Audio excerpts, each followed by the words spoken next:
All right, guys, this is for homework number 3, all right, which is on electron configuration, D block exceptions.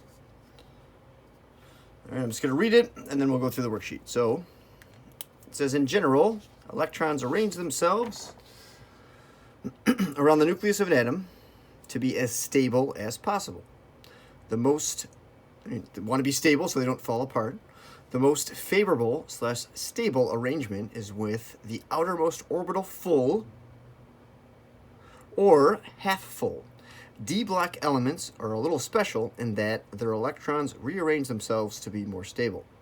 This is because the s orbital has very similar energy requirements as the d orbital. So in other words, the s orbital can move electrons from it, and it can go to the d orbital as long as it fills the outermost orbital or makes a half full orbital. So that is just for the d block elements. So here's an example. We have chromium here. So you'd expect, if you use your diagonal rule, like this, all right, this one, you would expect chromium to have an electron configuration like this. So you don't really need to worry about like this, just worry about the last part where there's the s and the d orbital, okay?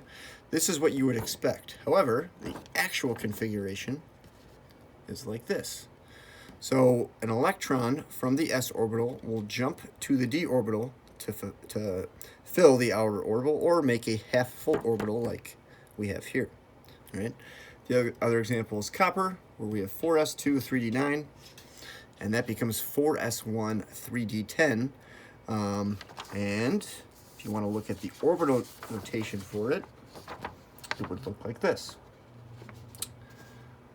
All right. So you see here, one jumps to here to fill it, and that makes it more stable.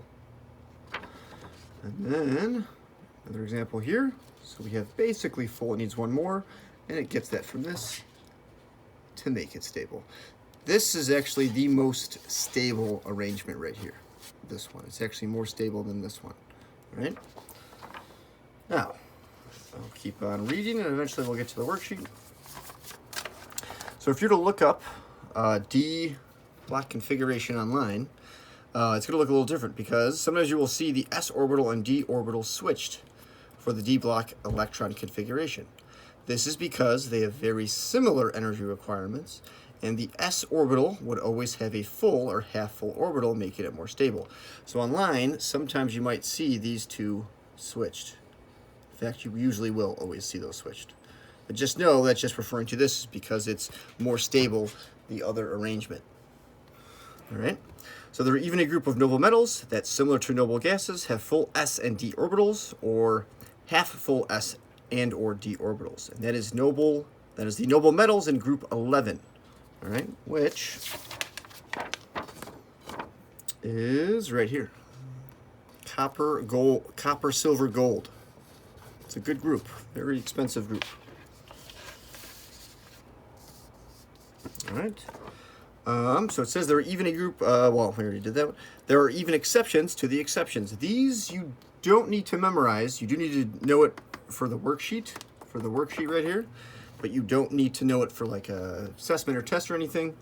And that's rhodium, ruthenium, platinum. Take an electron from the s orbital and place it in the d orbital, although this does not produce a full or half full outer orbital.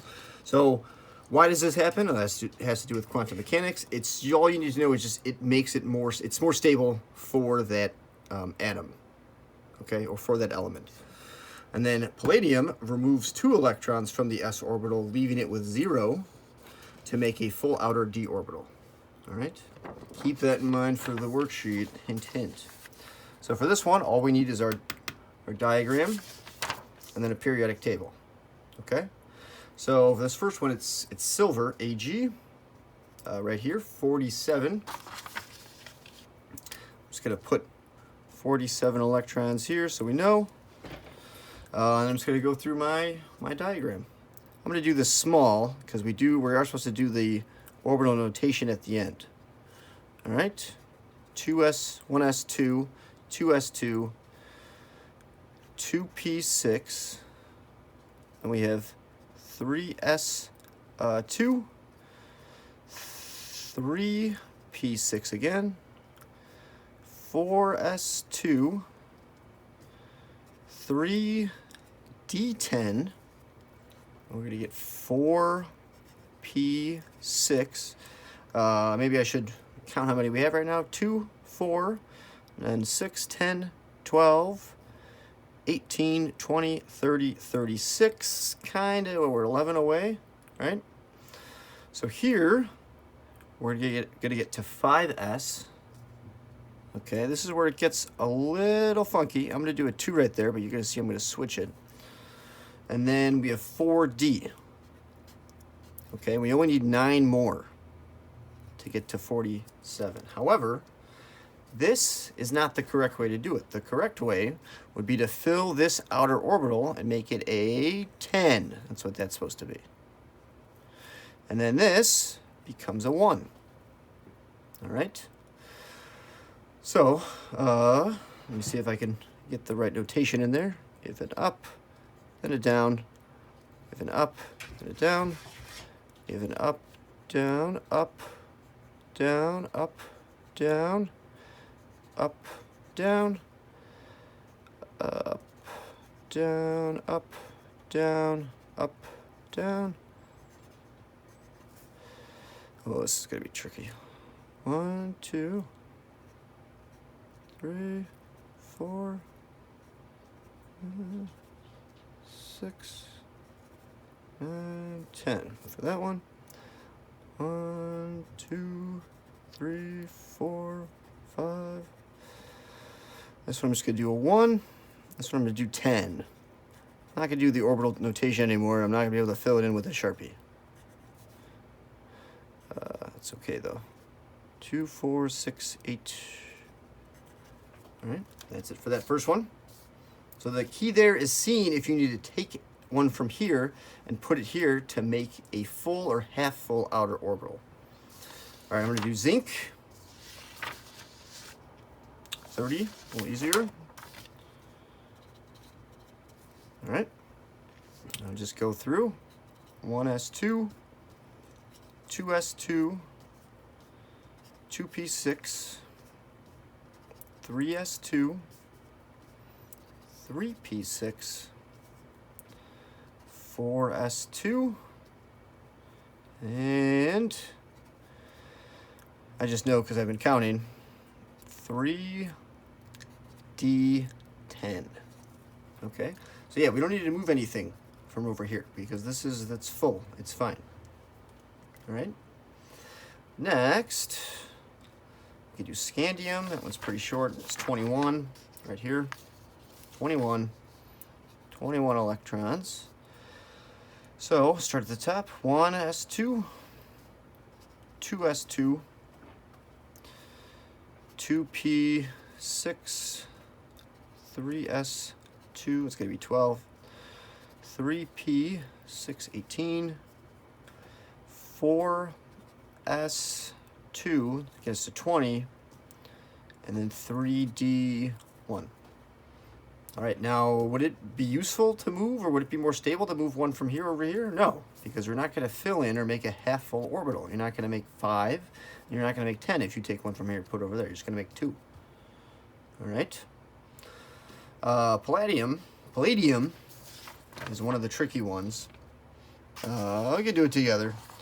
Let's see, palladium is 46, so 1 down from silver. It is one of the tricky ones, but you can still just fill it in like this until we get to the end. 1s2, 2s2, 2p6, 3s2, 3p6, 4s2, 3d10, kind of just comparing it to that. 4p6. All right, 5. So this one, 5s, and then it should be a 2, right? It should be a 2. But remember, this is one of the exception ones. Where's our sheet here? So for this one, Palladium removes 2 electrons from the s orbital, leaving it with 0, to make a full outer d orbital. That's what we're going to do. We get a 0 here, and we get a 10 there. So for now, this is all I'm going to do for the worksheet, because you should try these on your own and see if you can get them, see if you can get the correct configuration. I did post the answer key on Classroom, so there is an answer key for this, but I also thought it'd be helpful if I just talked you through it also. Let me know if you're still having problems or whatever. Just let me know if you need some help with anything.